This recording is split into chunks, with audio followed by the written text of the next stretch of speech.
नमस्कार, मी संदीप देसाई। बुलेटिनच्या सुरुवातीलाच बातमी आहे मुंबईकरांच्या हालाची। मागील 7 दिवसांपासून मुंबईमध्ये बेस्टचा संप सुरू आहे आणि या संपामुळे सर्वसामान्य मुंबईकरांचे प्रचंड हाल होत आहेत। रिक्षा आणि टॅक्सी चालकांकडून प्रवाशांची लूट सुरू आहे। या संपाचा भार लोकल रेल्वेवर पडलाय। मात्र आठवड्याच्या सुरुवातीलाच हार्बर रेल्वे मार्गावर कुर्ला ते टिळक नगर दरम्यान रुळाला तडा गेला आणि त्यामुळे सीएसएमटी कडे जाणारी वाहतूक खोळंबली आहे। या संपावर तोडगा काढावा यासाठी मनसेने कोस्टल रोडचं काम बंद पाडलं, तर बेस्ट संपामुळे मुंबईत जागोजागी वाहतूक कोंडी होताना सुद्धा पाहायला मिळते। यानंतर एक महत्त्वाची ब्रेकिंग बातमी येते। आमच्या समिती स्थापन करण्याच्या आदेशाचा आधार घेऊन तुम्ही संप कायम ठेवावा असं आम्ही म्हटलं नव्हतं, असं हायकोर्टानं म्हणत संपकरी बेस्ट कामगारांना झापलेलं आहे। समिती स्थापन झाल्यावर तुम्ही संप मागे घ्याल अशी आमची अपेक्षा होती। संपावर कायम राहून तडजोडीची चर्चा करणं योग्य नाही असंही हायकोर्टानं म्हटलेलं आहे। कर्मचाऱ्यांनी संप मागे घ्यावा, चर्चेसाठी आपण समितीच्या निमित्तानं एक व्यासपीठ तयार केलंय असं सुद्धा कोर्टानं म्हटलेलं आहे। अधिक माहिती घेऊयात। आपले प्रतिनिधी थेट कोर्टातनं विवेक कुलकर्णी आपल्या सोबत आहेत। विवेक, कोर्टामध्ये नेमकं काय झालं? बेस्ट कामगारांनी समिती स्थापन झाल्यानंतर देखील आपला संप चालू ठेवला। या बाबतीत कोर्टानं त्यांना चांगलंच झापलेलं आहे। समिती स्थापन झाल्यानंतर तुम्ही संप मागे घ्याल अशी त्यामागची अपेक्षा होती असं देखील मुंबई हायकोर्टानं म्हटलं। त्याचबरोबर तुमचा नेमका उद्देश काय आहे? तुम्ही चर्चा करत नाही, तडजोडीसाठी तयार नाही, सर्वसामान्यांना तुम्ही वेठीस धरताय आणि कोर्टाचे देखील आदेश मानत नाही, अशा शब्दात मुंबई हायकोर्टानं संपकऱ्यांना खडे बोल सुनावलेले आहेत। त्याबरोबरच बीएमसी आणि बेस्ट प्रशासन यांनी देखील म्हटलं आहे की कर्मचाऱ्यांच्या मागण्या मान्य करण्याकरता जी चर्चा करणं अपेक्षित आहे ती आम्ही करू। मुळात कर्मचारी जी मागण्या करतात त्याच्यामुळे बेस्टच्या आर्थिक तोटा वाढणार आहे, आर्थिक ताण वाढणार आहे। असं असताना देखील आम्ही चर्चा करायला तयार आहोत, मात्र संपकरी आपली भूमिका बदलायला तयार नाहीयेत आणि त्यामुळेच मुंबईकरांना याचा त्रास होतोय अशी भूमिका बेस्ट प्रशासन आणि मुंबई महानगरपालिका यांनी देखील मांडलेली आहे। या प्रकरणात आता राज्याचे महाधिवक्ता यांनी येऊन आपली भूमिका स्पष्ट करावी असं मुंबई हायकोर्टाने म्हटलं आणि तोपर्यंत ही सुनावणी तहकूब करण्यात आलेली आहे। अगदी विवेक, धन्यवाद तुम्ही दिलेल्या या संपूर्ण माहितीबद्दल आणि या सगळ्याचे अपडेट आम्ही जाणून घेत राहणार आहोत। यानंतरची एक पुन्हा ब्रेकिंग बातमी येते। सचिवांच्या बैठकीमध्ये कोणताही तोडगा निघालेला नाहीये। मुख्य सचिवांनी संपावर तोडगा काढण्यासाठी एक महत्त्वाची बैठक बोलवली होती, मात्र बैठक संपल्यानंतर जी माहिती समोर येते त्यावरून असं लक्षात येत आहे की बेस्ट संपावर या बैठकीमध्ये कोणताही तोडगा निघालेला नाहीये। नाही, बैठकीमध्ये परवा दिलेल्या आम्ही जे सबमिशन केलं होतं त्याच्यात परत चर्चा झाली आणि आम्ही आमची बाजू परत यांच्यासमोर मांडलेली आहे आणि आता ते त्यांचा रिपोर्ट कोर्टासमोर देतील। चर्चा चांगली झाली, सर्व पॉईंट्स परत एकदा समजून आणि सर्व विषयांवर डिटेल चर्चा केलेली आहे। आम्ही आमचा मुद्दा मांडलेला आहे, त्यांनी तो समजून घेतलेला आहे। अपेक्षा आहे की सकारात्मकरित्या निर्णय घेतील। बेस्ट कर्मचाऱ्यांच्या संपाचा 7वा दिवस आहे। आज सुद्धा रस्त्यावर एकही बस दिसत नसल्यानं मुंबईकर त्रस्त झालेत। आठवड्याचा पहिला दिवस असून बेस्टची एकही बस नसल्यानं त्यांना रिक्षा, टॅक्सी, एसटी बस याचा आधार घ्यावा लागतोय। बेस्ट कर्मचाऱ्यांच्या संपाचा आज 5वा दिवस आहे। आजही प्रवाशांचे हाल होत आहेत।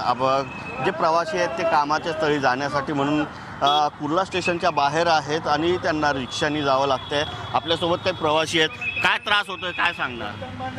काय आता हे रिक्षाचा भरपूर त्रास होतो, त्यामुळे बस भेटत नाही। तुम्ही कुठून आलात, कुठे जाता? अंबरनाथहून कुठे जाताय? आता इकडे चाललोय सिंधी सोसायटीमध्ये। एरवी बस असते, आज रिक्षानी जावं लागते, ते पण लाईन आहे मोठी। हां, लाईन असते, लय तकलीफ होते। आता काय करणार, टाइम झाला नंतर ओके, क्या तकलीफ हो रही, काय त्रास होतोय? अभी हम लोग जैसे से आए अभी रिक्शे से जाना पड़ेगा हमको। हम लोग को बेस्ट बस रहती है तो कम समय में जाता है, अभी रिक्शा भी है, ट्रैफिक भी है। बस बंद पड़ गई तो ऐसे रिक्शे से प्रवासी आहेत, त्रास तर होतोय, परंतु त्याला दुसरा विलास सुद्धा नसल्याचं प्रवासी सांगतायत। व्हिडिओ जर्नलिस्ट दुबईचा मनोज कुलकर्णी, न्यूज 18 लोकमत, मुंबई। यानंतर एक महत्त्वाची ब्रेकिंग बातमी येते। प्रयागराज इथल्या कुंभमेळ्यामध्ये भीषण आग लागलेली आहे। दिगंबर आखाड्याच्या तंबूमध्ये ही आग लागली आहे। सिलेंडर स्फोटामुळे आग लागल्याची माहिती मिळते आहे। आगीमध्ये तंबूसह सामान सुद्धा जळून खाक झालंय। आगीवर नियंत्रण प्रस्थापित करण्याचा जोरदार प्रयत्न सुरू आहे। थेट दृश्य तुम्ही बघताय। प्रयागराज इथल्या कुंभमेळ्यामध्ये एका तंबूला भीषण आग लागली। अधिक माहिती घेऊयात। आपले प्रतिनिधी प्रशांत लीला रामदास आपल्या सोबत आहेत। प्रशांत, खास करून बघितलं तर प्रयागराजमध्ये जो कुंभ मेळा चालू आहे, अर्धकुंभ आहे, या अर्धकुंभामध्ये दिगंबर आखाडा जो आहे त्या दिगंबर आखाड्याच्या टेंटमध्ये, ज्याला आपण जिथे सगळे दिगंबर आखाड्याचे संत थांबतात त्या टेंटमध्ये आग लागलेला आहे. ही आग जी आहे ही सिलेंडरमुळे लागल्याची सध्या प्राथमिक माहिती, आणि ज्या पद्धतीनं फायर ब्रिगेडच्या टीम, अग्निशामक दल तिथे पोहोचलेले आहेत आणि ही जी आग आहे हा विझवण्याचा प्रयत्न सुरू आहे. सध्या पुरता जी प्राथमिक माहिती आली, कुठल्या प्रकारची नुकसान झाल्याची अजून माहिती पुढे आलेली नाहीये, पण इथे युद्ध स्तरावरती अग्निशामक दलाच्या वतीने या टेंटच्या आग बुझवण्याचे प्रयत्न सुरू आहे आणि सिलेंडरमुळे आग लागल्याची माहिती सध्या प्राप्त झालेली आहे. अगदी प्रशांत, धन्यवाद तुम्ही दिलेल्या या संपूर्ण माहितीबद्दल. मनसे अध्यक्ष राज ठाकरेंनी मुख्यमंत्री देवेंद्र फडणवीस यांची वर्षा या निवासस्थानी जाऊन भेट घेतली. ही भेट अवघ्या 4 मिनिटांमध्ये आटोपली. राज ठाकरेंनी या भेटीमध्ये मुख्यमंत्र्यांना लग्नाची पत्रिका दिली, तर दुसरीकडे बेस्ट संपावर तोडगा काढण्यासाठी मुख्यमंत्री देवेंद्र फडणवीस यांनी उद्धव ठाकरेंना फोन केला. या फोनमध्ये बेस्ट कामगारांच्या संपासंदर्भात कसा तोडगा काढता येईल यावर चर्चा करण्यात आली.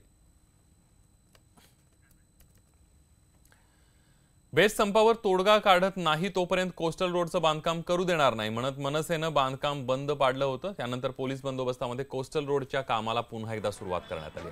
वरळी पाठोपाठ प्रियदर्शनी पार्क परिसरातील कोस्टल रोडच्या कार्यालयावर सुद्धा मनसे कार्यकर्त्यांची धडक मारली आणि तिथंही काम बंद पाडण्याचा प्रयत्न मनसे कार्यकर्त्यांनी केला.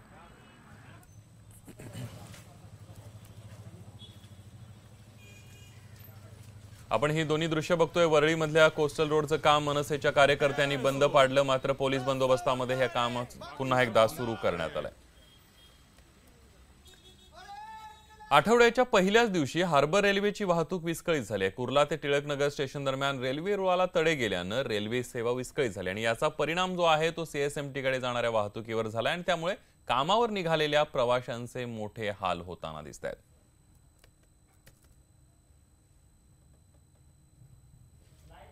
बेस्ट कर्मचाऱ्यांचा संप सुरू आहे. आज त्यांच्या संपाचा 7वा दिवस आहे आणि त्यानंतर आज आठवड्याचा पहिला दिवस असल्यानंतर मुंबईकर चाकरमानी कामावर जायला निघाले. त्यांना लोकलशिवाय पर्याय नाही आणि त्याच दरम्यान टिळकनगर ते कुर्ला स्थानकाच्या दरम्यान रुळाला तडे गेलेले आहेत. त्यामुळे जवळपास 15 ते 20 मिनिटं उशिराने लोकलची सेवा सुरू आहे.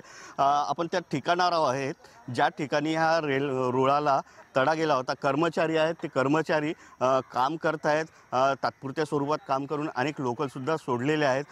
यानंतर तिच्यावर रात्री मोठ्या प्रमाणात त्याचं काम केलं जाईल, परंतु मुंबईकर चाकरमान्यांना त्रास होऊ नये म्हणून त्यांनी तात्पुरत्या स्वरूपाची दुरुस्ती केली आणि लोकल सेवा सुरू केलेली आहे. त्यामुळे जी हार्बर रेल्वे ती 15 ते 20 मिनिटं उशिराने धावत असताना हे एक विघ्नच आलेलं आहे. त्यामुळे जे चाकरमानी आहेत त्या चाकरमान्यांना कामावर जाण्यासाठी सुद्धा उशीर होत आहे. जवळपास 10:15 वाजेच्या सुमारास या रुळाला तडे गेले होते आणि त्यानंतर कर्मचारी आले आणि तात्पुरत्या स्वरूपात रुळाची दुरुस्ती केली आणि यावरून लोकल सोडताना पाहायला मिळत आहेत. Video journalist Manoj Kulkarni, news 18 Lokmat, Mumbai.